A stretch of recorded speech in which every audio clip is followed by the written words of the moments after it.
ઓરસંગ નદીમાં પાણીની ભરપૂર આવક થઈ રહી છે। જેમ અમિતે કહ્યું એ દ્રશ્યો તમને બતાવવા છે। ઓરસંગ નદી અત્યારે બે કાંઠે વહેતી દેખાઈ રહી છે। વિશાળ પટ અને વિશાળ પટ વચ્ચેથી ધસમસતા વહેતા પાણી દેખાઈ રહ્યા છે। પ્રચંડ તાકાતથી અત્યારે પાણી વહી રહ્યું છે ઓરસંગ નદીમાં અને ખેડૂતોના હૈયે હરખ સમાતો નથી કે ઓરસંગ નદીમાં જ્યારે પાણી આવ્યું છે આસપાસના જમીનના તળ પણ ઊંચા આવશે અને આ ઉનાળામાં ખેડૂતોને ખેતી માટે આ પાણી વરદાનરૂપ સાબિત થશે।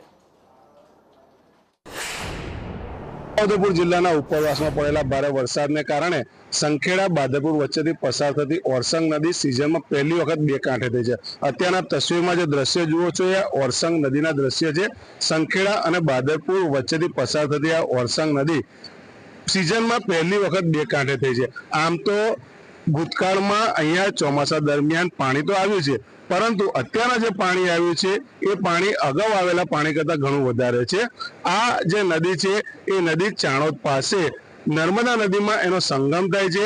આ નદીમાં પાણી આવી જવાને કારણે હાલમાં તો કિનારાના વિસ્તારમાં આવેલા અનેક બોર કુવા પણ રિચાર્જ થશે, જેને કારણે ખેડૂતોને ખેતીની સિંચાઈ માટેનું પાણી અને કિનારે આવેલા વોટર વર્ક્સને પણ ઘણો ફાયદો થશે। સંજય ભાટિયા, સંદેશ।